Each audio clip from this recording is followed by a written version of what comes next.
Ya Rasulullah, ingkih ukhti ibnata Abi Sufyan. Ya Rasulullah, nikahi saudara perempuanku, putrinya Abu Sufyan. Qala, kemudian Nabi sallallahu alaihi wasallam mengatakan, "Awa tuhibbina dzalik?" Apakah kamu ingin seperti itu? Aku menikahi saudarimu? Faqultu, maka Ummu Habibah mengatakan, "Na'am, iya. Saya ingin sekali Anda menikahi saudari saya." Dan ini Ummu Habibah menawarkan langsung kepada Rasulullah sallallahu alaihi wasallam agar beliau menikahi wanita yang lain yang mungkin tidak ada di tempat kita, ya. Lastu laka bimukhliyatin, karena aku yakin bahwa aku tidak akan pernah kosong dari yang namanya madu. Lastu laka bimukhliyah, karena saya yakin saya tidak akan pernah kosong dari yang namanya madu. Pasti Nabi Shallallahu Alaihi Wasallam akan memiliki madu, sehingga tidak mungkin saya akan menjadi istri beliau sendirian, itu tidak mungkin.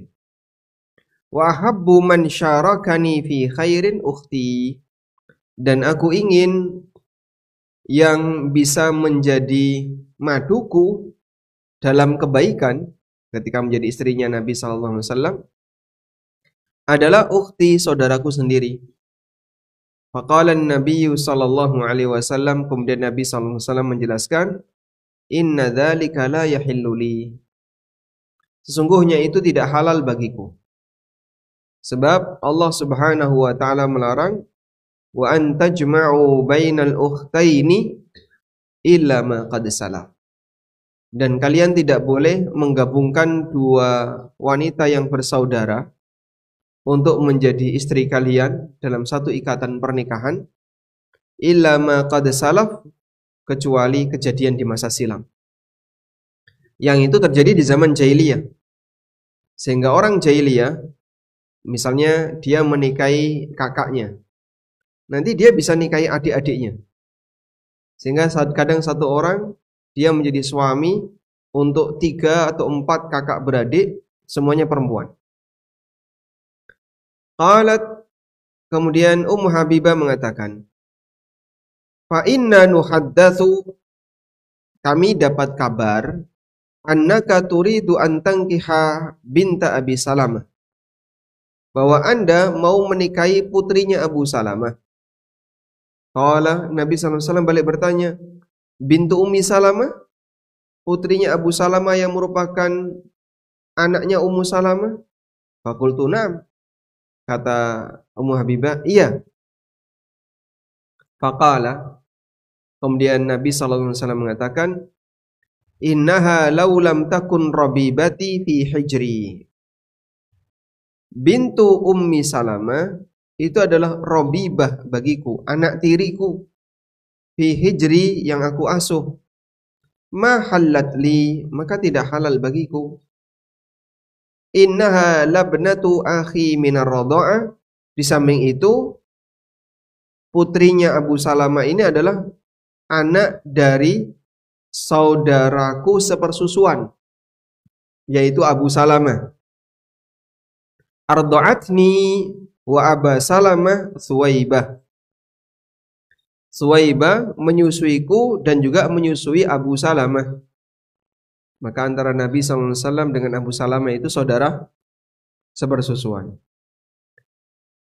Fala ta'ridna alayya banatikunna, karena itu janganlah kalian menawarkan kepadaku putri-putri kalian yang masih menjadi keponakan Nabi SAW. Wala akhwatikunna, atau saudari-saudari kalian, karena kita dilarang, lelaki itu dilarang menggabungkan kakak beradik dalam satu ikatan pernikahan. Qala Urwah, kata Urwah di sini adalah Urwah bin Zubair. Urwah bin Zubair keponakannya Aisyah. Beliau mengatakan, Suwaibah yang dimaksud dalam hadis di atas adalah mantan budak Abu Lahab. Dulu Abu Lahab membebaskannya, Fa'arda'at an-nabiyya, kemudian Thuwaibah menyusui Nabi sallallahu alaihi wasallam.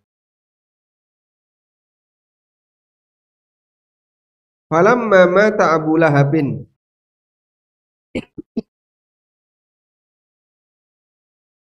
falamma mata Abu Lahab, ketika Abu Lahab mati, uriyahu ba'du ahlihi bisyarri hibatihi. Faqala madza lakita? Qala Abu Lahab, lam alqa ba'dakum khairan ghaira anni suqitu min hadhihi bi'itaqati Thuwaibah. Coba di sini ada kisah yang unik ya. Abu Lahab ini siapa, Pak? Paman Nabi sallallahu alaihi wasallam, yang dia dicap oleh Al-Qur'an sebagai orang yang nanti akan masuk neraka. Tabbat yada Abi Lahab wa tab. Kemudian di ayat berikutnya, sayasla naron dzata lahab. Pada waktu Aminah melahirkan Muhammad sallallahu alaihi wasallam, Thuwaibah ini memberitahu Abu Lahab bahwasanya bayinya Aminah telah keluar, lahir seorang lelaki. Saking senangnya Abu Lahab, karena waktu Aminah itu hamil, ayahnya, suaminya Aminah sudah meninggal. Siapa namanya? Abdullah, ayahnya Nabi sallallahu alaihi wasallam sudah meninggal. Sehingga paman-pamannya itu menantikan kelahiran keponakannya yang sudah ditinggal mati oleh ayahnya. Dan mereka menaruh rasa simpati, rasa iba, karena anak ini lahir tanpa bapak. Dalam arti bapaknya sudah meninggal dunia.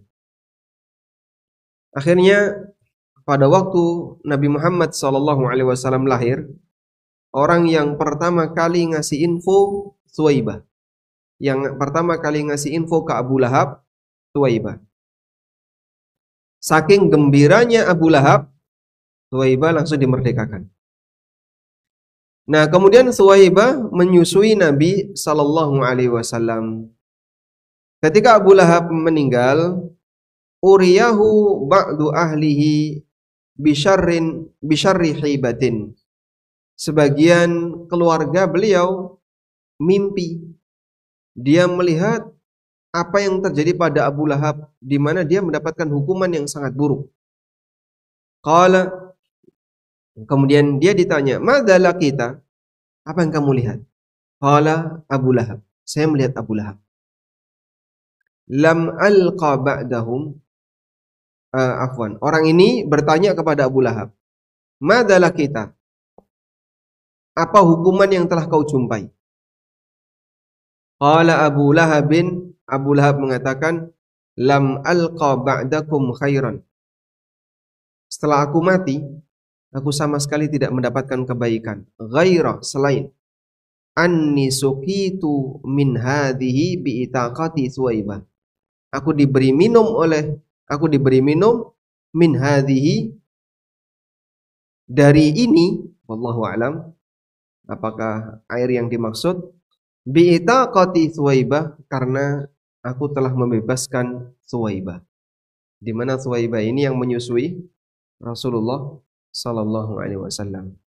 Sehingga Abu Lahab ketika mendapatkan hukuman di alam kubur, dia diberi minum karena dulu pernah membebaskan Thuwaibah, dan Thuwaibah ini yang menyusui Rasulullah sallallahu alaihi wasallam. Wallahu alam. Baik. Tentang Thuwaibah sendiri, apakah dia muslim ataukah dia seorang muslimah ataukah bukan? Coba kita lihat di sini ada footnote. Qala Al-Hafidz Ibnu Hajar. Al-Hafidz Ibnu Hajar menyebutkan, dzakaraha Ibnu Mandah, disebutkan oleh Ibnu Mandah. Wa qala, dan Ibnu Mandah mengatakan, ukhtulifa fi islamiha. Ulama berbeda pendapat apakah Thuwaibah itu masuk Islam ataukah tidak. Wa qala Abu Nuaim, kata Abu Nuaim, la a'lamu ahadan asbata islamaha. Aku tidak mengetahui seorang pun ulama yang menyebutkan Islamnya Thuwaibah. Wa kanat Khadijatu tukrimuha, dan Khadijah itu memuliakan Thuwaibah. Wa hiya ala milki Abi Lahab, yang ketika itu masih menjadi budaknya Abu Lahab. Wa sa'alathu ayyabi'aha laha famtana'a, dan beliau minta agar Thuwaibah dijual kepada Khadijah, tapi Abu Lahab enggak mau.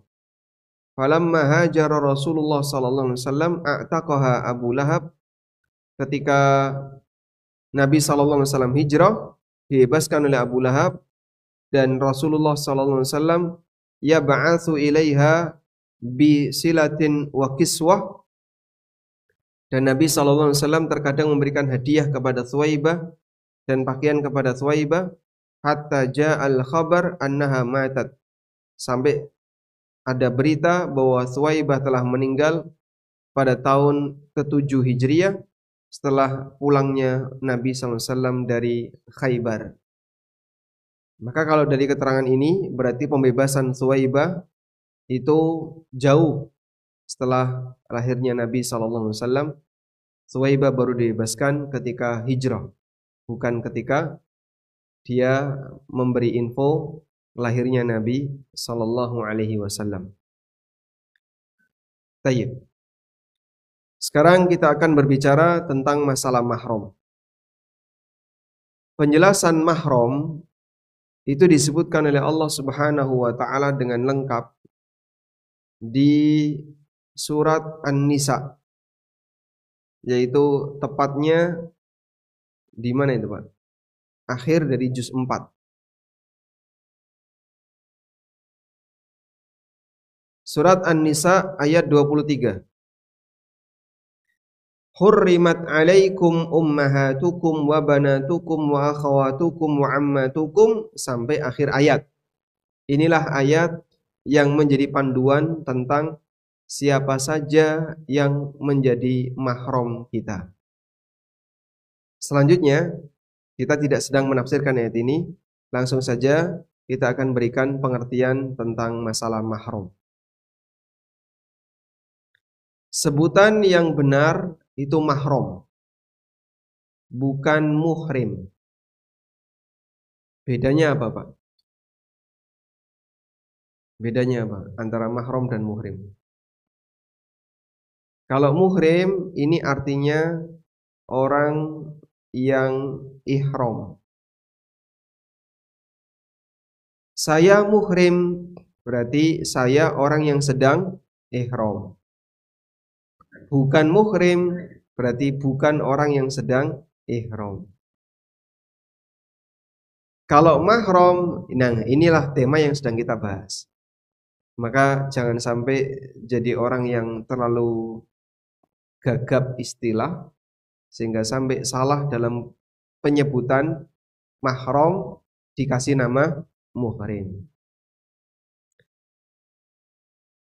Sekarang apa definisi mahram? Definisi mahram. Definisi mahram yang paling terkenal adalah keterangan yang disampaikan oleh Imam An-Nawawi. Kita coba bacakan keterangan An-Nawawi. An-Nawawi rahimahullahu ta'ala menjelaskan tentang definisi mahram. Sebentar dulu.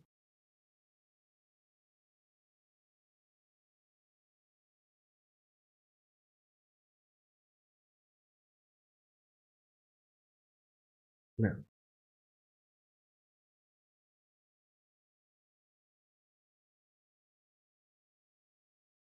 beliau mengatakan, annal mahrama, bahwa yang dimaksud dengan mahram adalah huwa kullu man hurima alaihi nikahuha,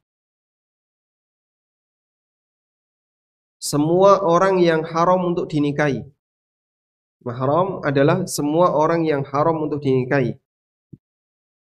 Alat ta'bidi, untuk selamanya. Lisababin mubahin, karena sebab yang mubah, lihurmatiha, dan karena menjaga kehormatannya. Coba kita tulis di sini ya. Mahram tadi apa, Pak? Al-mahramu man hurima nikahuha. Man hurima nikahuha ala at-ta'bid bisababin mubahin.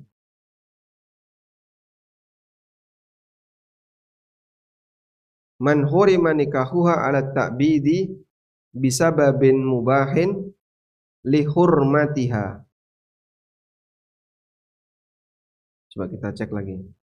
Man hurima nikahuha bisabab ala ta'bidi lisababin mubahin lihurmatiha. Nah, orang yang haram untuk dinikahi ala ta'bidi selamanya karena sebab yang mubah untuk menjaga kehormatannya. Baik, berarti ada 4 unsur definisi mahram. Kita tulis di sini. Yang pertama, mahram itu adalah orang yang haram dinikahi. Berarti istri itu mahram atau bukan? Suami itu mahram atau bukan? Bukan. Maka suami itu bukan mahram, istri bukan mahram. Kenapa? Karena kalau mahram tidak boleh jadi suami istri. Sehingga penyebutan suami sebagai mahram, istri sebagai mahram itu berdasarkan definisi An-Nawawi kurang tepat. Ya, meskipun ya mereka ya, statusnya sebagai suami istri bebas untuk melakukan apapun. Tidak ada batas aurat, tidak ada batas sentuhan, dan seterusnya. Yang kedua, untuk selamanya. Karena itu tidak ada mahram yang sifatnya sementara, itu tidak ada. Oh, ini mahram sementara. Terus gimana? Ya tidak apa-apa, boleh sentuhan, boleh salaman. Tidak ada mahram sementara. Karena kalau boleh ada mahram sementara, semua istri orang itu mahram sementara. Kan kita tidak boleh menikahi istri orang ya? Karena dia masih berstatus istri orang lain. Sampai dia dicerai, selesai masa iddah, baru bisa dinikahi. Maka tidak ada istilah mahram sementara, adanya mahram itu selamanya. Yang ketiga, karena sebab mubah. Karena sebab yang mubah. Coba kita lihat keterangan di sini. Apa yang dimaksud dengan karena sebab mubah?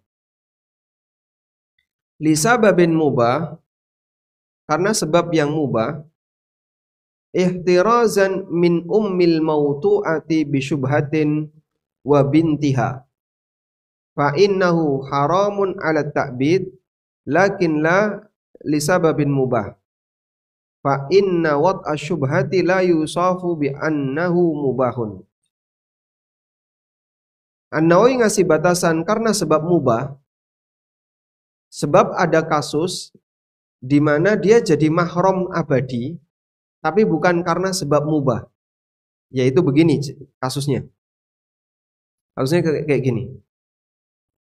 A melakukan hubungan badan dengan B, dan ini hubungan badan karena syubhat.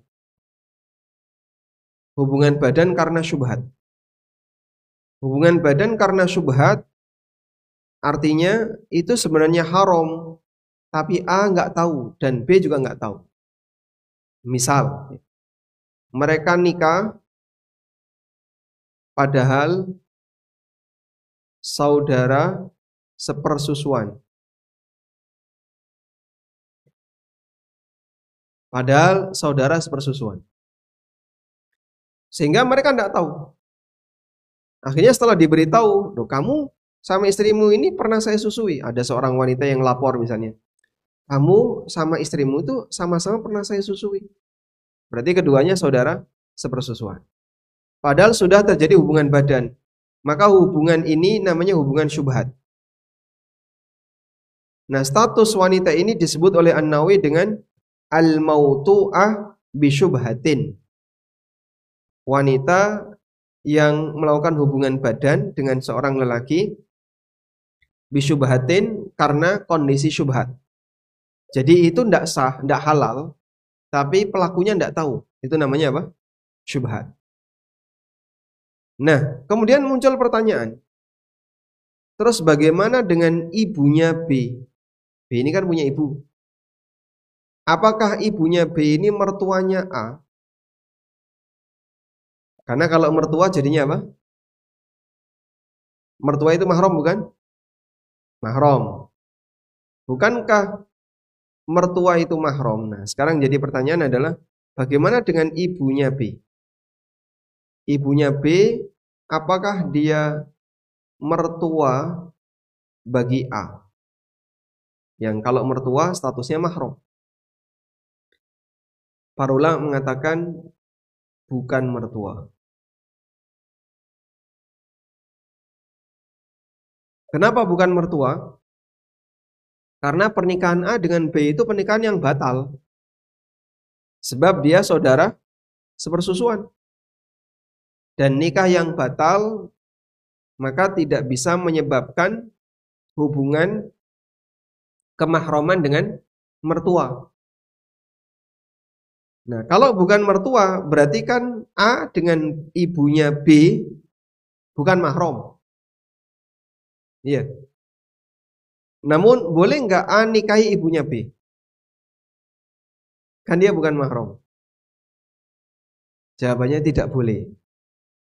Dia tidak boleh dinikahi dalam hal ini bukan karena statusnya sebagai mahram, tapi karena ada sebab hubungan badan syubhat yang terjadi antara A dengan B. Insyaallah buatan anu nggih. Saya ulang ya. Jadi hukum khusus untuk kasus ini A dengan B tidak sah nikahnya. Ini ya. A dengan B tidak sah nikahnya. Sampai di sini paham? Karena apa? Karena saudara sepersusuan. Sudah? A dengan ibu B bukan mantu ya, bukan mahram katanya, bukan mahram. Karena A bukan mantu B, bukan menantu B. Karena A bukan menantu B. Kenapa A bukan menantu B? Sebab akad nikahnya batal. Karena nikah tidak sah. Sudah? Lalu jadi pertanyaan gini. Apakah A boleh nikah dengan B? Apakah A boleh nikah dengan B? Jawabannya tidak boleh. Nah, yang jadi pertanyaan, tidak boleh dinikahi. Kenapa? Kalau tidak boleh dinikahi kan berarti alasannya mahram.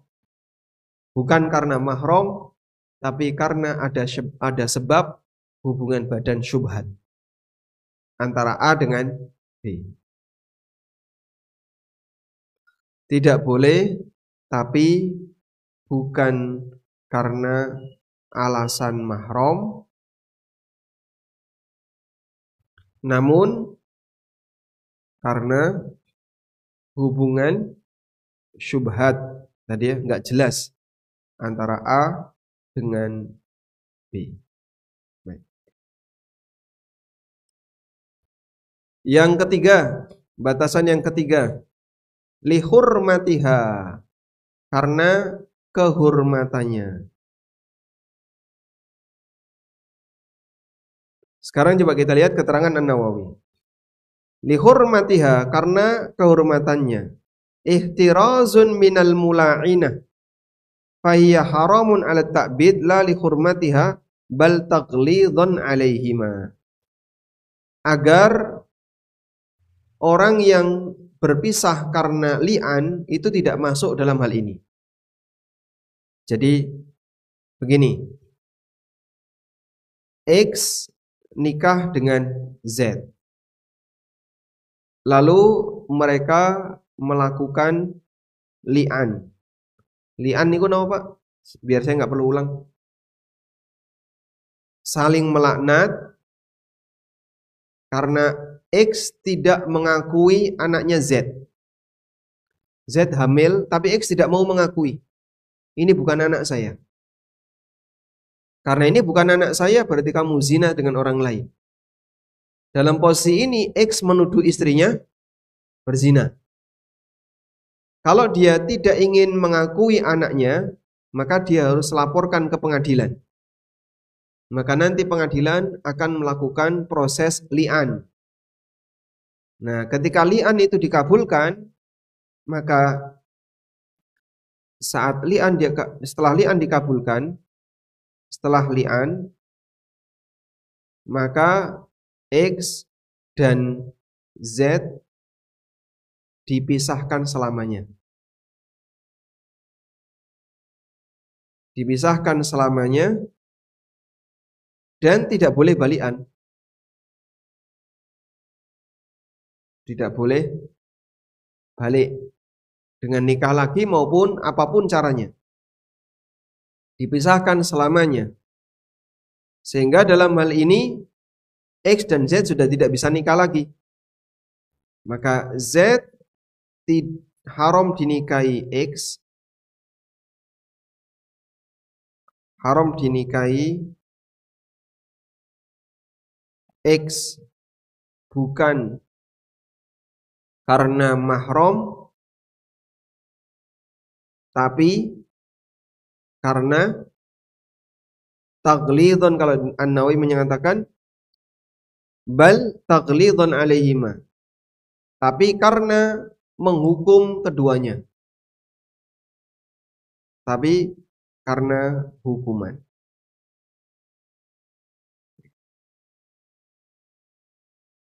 Dan ini sifatnya juga kasuistik. Jadi batasan 3 dan 4 yang disebutkan oleh An-Nawawi ini sifatnya kasuistik.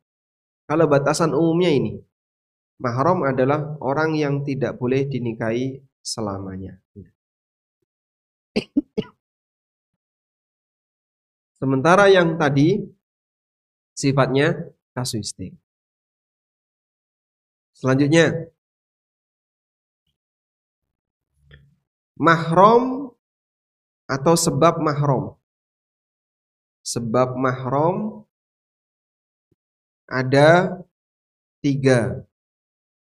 Yang pertama, sebab nasab. Yang kedua, sebab mahram yang kedua adalah pernikahan. Sebab mahram yang ketiga, sebab yang ketiga apa? Persusuan. Coba Pak bandingkan dengan waris. Waris ada 3 sebab. Nasab, pernikahan, al-wala. Berarti mahram dengan waris itu berimpit atau tidak? Sejajar enggak? Berimpit tapi tidak sejajar. Ada irisannya tapi tidak sejajar. Ada yang sama tapi tidak semuanya. Sudah? Untuk pernikahan, untuk mahram ini mertua. Mertua dan menantu. Untuk waris, karena hubungan pernikahan hanya suami atau istri, sedangkan mertua nggak dapat warisan. Oleh karena itu, bisa jadi ada orang menjadi mahram, tapi dia bukan ahli waris. Anak persusuan, ibu persusuan, saudara persusuan, itu semuanya mahram, tapi dia bukan ahli waris. Sehingga ada mahram, ada ahli waris. Sepupu itu bisa dapat warisan, tapi dia bukan mahram. Sepupu bisa dapat warisan, tapi bukan mahram. Sudah? Sehingga aturan waris dengan aturan mahram itu dua aturan yang berbeda.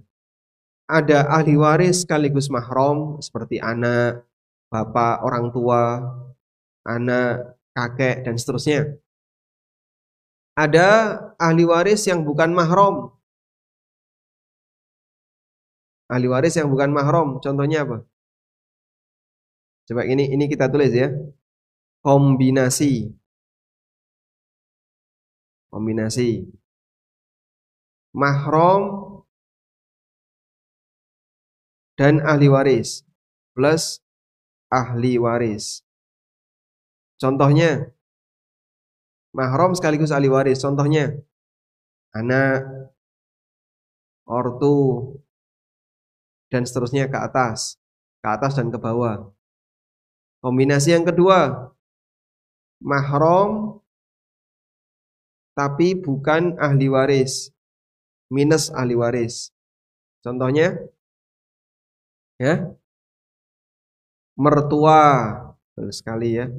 Terus siapa lagi? Menantu, sepersusuan, semua sepersusuan itu mahram. Yang ketiga, ahli waris dan bukan mahram. Dia ahli waris, tapi dia bukan mahram.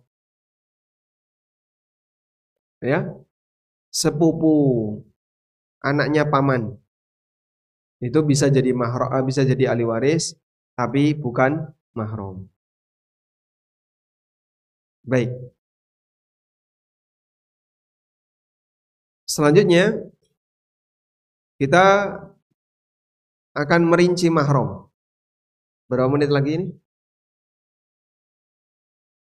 Berapa menit lagi, Pak? 15 ya. Berarti masih sabar ya. Belum boleh sholat. Tunggu 15 menit lagi. Ini malamnya lebih panjang daripada siangnya. Sekarang kita akan lihat siapakah mahram kita. Mahram itu bisa dari arah lelaki, bisa dari arah perempuan. Dan dia mirroring, sama. Beda dengan warisan. Kalau waris kan lelaki ada 15, perempuan ada 10. Kalau mahram jika ada lelakinya, ada perempuannya. Jika ada lelakinya, pasti ada perempuannya. Misalnya ada paman, berarti ada bibi. Ada keponakan laki-laki, berarti ada keponakan perempuan. Ada saudari, berarti ada saudara. Mau dipakai yang laki atau perempuan? Yang paling gampang yang mana? Yang laki-laki. Baik, berarti ini orangnya yang laki-laki ya. A ini seorang lelaki. Ya. Siapa saja mahramnya naik ke atas. Naik ke atas ya. Hah? Jangan sebut bapak ya. Karena lelaki bukan mahram bagi lelaki yang lain. Ibu. Ibu terus nenek. Nenek ini ada dua. Nenek dari ibu dan nenek dari bapak. Saya bapak tak tulis di sini dengan warna yang berbeda. Karena dia nggak masuk dalam hitungan ini. Nanti ada nenek. Terus siapa lagi? Ke atas dulu, diberesin. Saudaranya ibu, bibi. Ini juga bibi dari bapak. Ini. Lalu saudaranya nenek, apa ini nyebutnya? Dulure simbah niku nyebutin apa? Hah? Sama juga ya. Aneka nenek. Lah ya, saudari nenek. Baik dari ibu maupun dari bapak. Saudari nenek. Udah? Anaknya bibi mahram nggak? Putri bibi. Tidak. Saya tulis di sini ya. Putri bibi. Ini bukan mahram. Kemudian selanjutnya adalah saudari. Saudarinya A. Terus setelah saudari siapa? Saudari A. Putri keponakan ya. Keponakan perempuan. Terus siapa lagi? Hah? Anak. Anak perempuan. Terus cucu perempuan. Dari siapapun, baik dari anak laki-laki maupun dari anak perempuan. Ini saya buat plus anak laki-laki. Nah, dari anak laki-laki ini ada cucu perempuan. Sudah? Terus siapa lagi?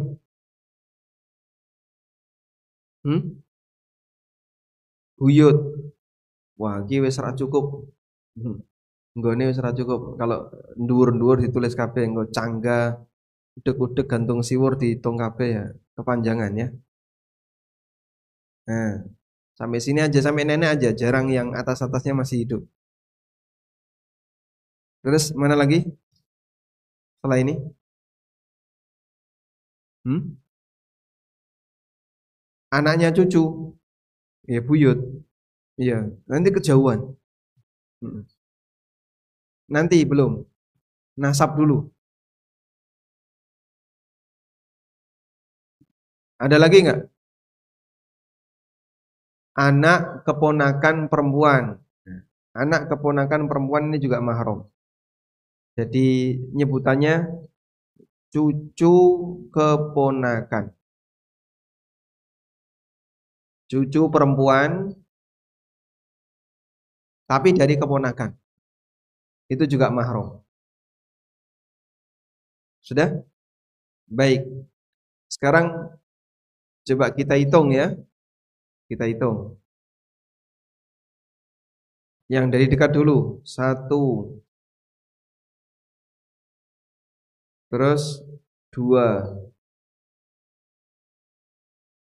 Tiga. Lalu empat. Lima. Enam. Ini tadi sudah ya. Saudari nenek sudah ya. Ini dihitung sama dengan sebelahnya. 6, 7, 8, 9, 10, 11, 12. Pas, total ada 12. Nah, ini mahram karena nasab. Sekarang tambahannya mahram karena pernikahan. Ada berapa? Ada berapa? 2 atau 3? Ada 3. 1 mertua,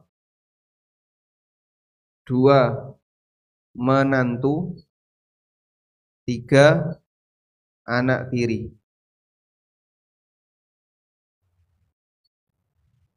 Ada 3. Mertua, menantu, anak tiri. Mertua dan menantu ini dari jalur yang berbeda ya.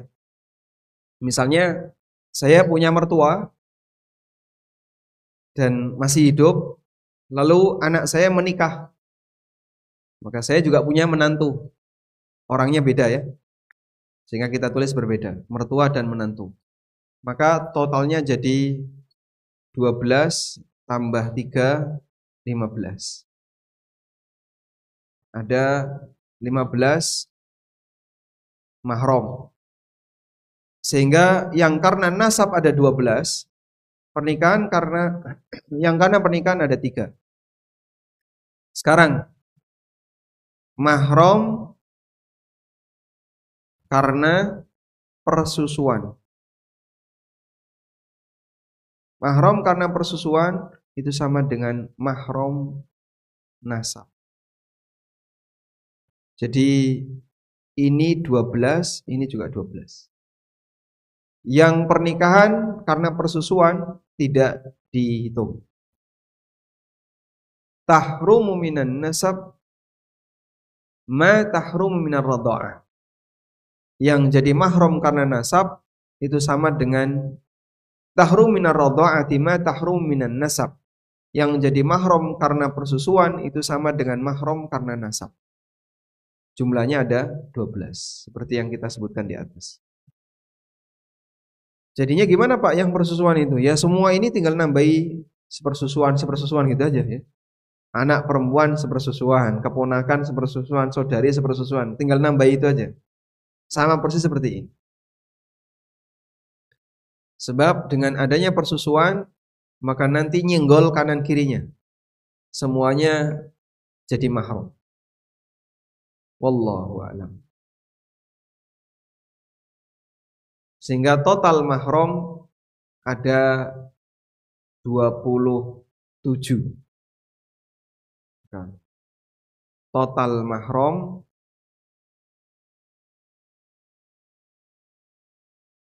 ada 27. Kalau orang mengenali ini, insya Allah lebih aman ketika berinteraksi dengan siapa yang ada di sekitar saudaranya, yang dia tahu ini mahram dan ini bukan mahram. Sehingga saat lebaran itu bisa memposisikan diri plak-plek kepada siapa. Oh lucu nih kalau dijiwit ini. Padahal itu bukan mahram. Istrinya Pak D itu mahram atau bukan? Istrinya Bude mahram? Kok istrinya Bude? Suaminya Bude mahram? Bukan. Sehingga mereka ini bukan mahram, meskipun kita manggilnya Pak D. Tapi dari jalur pernikahan antara bibi kita dengan lelaki tersebut. Sehingga dia bukan mahram nasab. Wallahu a'lam. Tinggal dibalik. Ini kalau X perempuan, maka nanti bapak, kakeknya ibu dan seterusnya tinggal dibalik saja. Jadi mahram itu mirroring, laki dan perempuan sama. Walhamdulillah. Silakan, ada yang mau disampaikan? Gimana? Saudari? Ya. Saudari sepersusuan punya saudara perempuan. Coba ini dilihat ini ya. Bisa coba lihat ini untuk memahami sepersusuan. A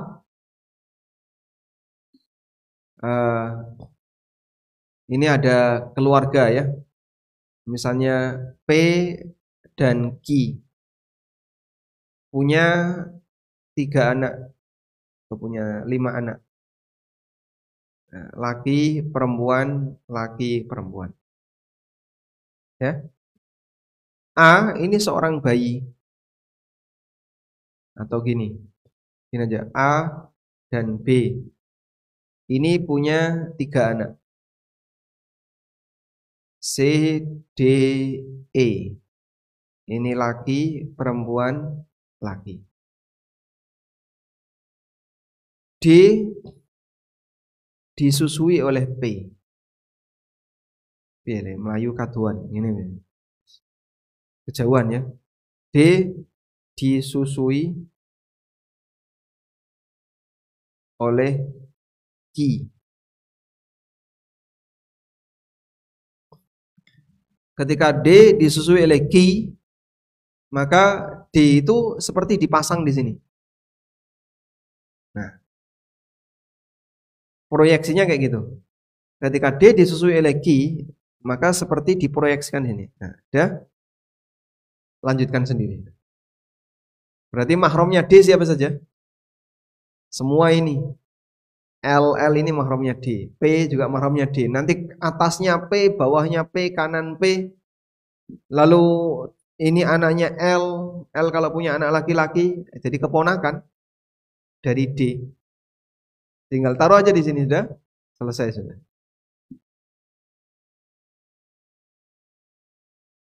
Bisa dipahami? Walaupun tidak bersama. Nah ini semua kan anaknya P. L1, P1, L2, P2.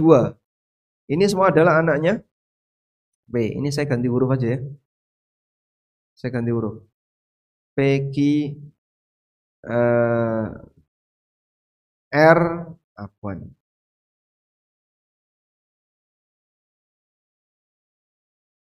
R, S, T, U. Laki, perempuan, laki, perempuan. Walaupun saat D ini disusui oleh P, barengannya cuma S. Barengannya itu cuma S. Tapi, atau barengannya cuma T. Barengan dengan T. Karena wanita itu bisa menyusui kan ketika punya bayi ya. Kalau dia nggak punya bayi, bisa menyusui nggak? Hah? Bisa. Dia apa nih itu? Barengannya D disusui oleh P itu adalah karena ada T. Maka yang jadi mahram yang mana? Semuanya, bukan cuma T saja. D juga mahram bagi R. Nah, nanti ini turunan punya anak, ini punya anak, ya mahram semua untuk D. Tapi ya, E dan C tidak bisa mahram untuk P, untuk S dan seterusnya. Insya Allah dipahami? Alhamdulillah.